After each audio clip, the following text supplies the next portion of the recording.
मेरे तो बस एक वो दूसरा ना कोई। ये बहुत ऊंची मंजिल है कि सुनेंगे उनकी, करेंगे उनकी, उन्हीं की राह पे चलेंगे।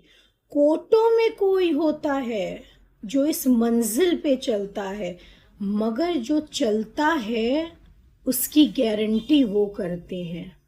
और वो उसी की गारंटी ले रहे हैं जो चल रहा है, जो उनकी राह पे चलेगा, उनके हिसाब से चलेगा। राह पे चलना बड़ी बात नहीं है, उनके कहने पे चलना बड़ी बात है। क्योंकि कई बार लोग राह पे चल रहे होते हैं मगर उनके कहने से भटके हुए होते हैं। जो उनके अलावा किसी की नहीं सुनेगा, उन्हीं की सुनेगा।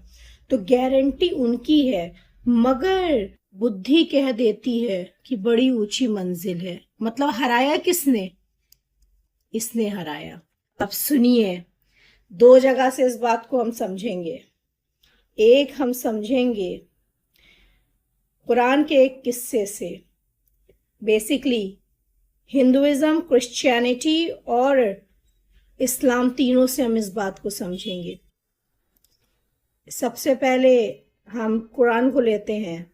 कुरान में एक आपको पूरी स्टोरी मिलेगी जिसे मूसा अलैहिस्सलाम की स्टोरी कहा जाता है। क्या है ये मूसा अलैहिस्सलाम की स्टोरी? क्या हुआ? अल्लाह ने चुन लिया भाई उस रूह को, जिसको नाम दिया गया मूसा। कैरेक्टर एक बताया जाता है, ये रूह का किरदार है। मूसा अलैहिस्सलाम एक रूह का किरदार है। तो उस रूह को उन्होंने चुन लिया और उन्होंने कहा कि चलो अब उनकी राह पे चलेंगे तो बेशक कुर्बानी तो देनी पड़ेगी ना। उनकी लाठी थी, उन्होंने कहा लाठी छोड़ दो।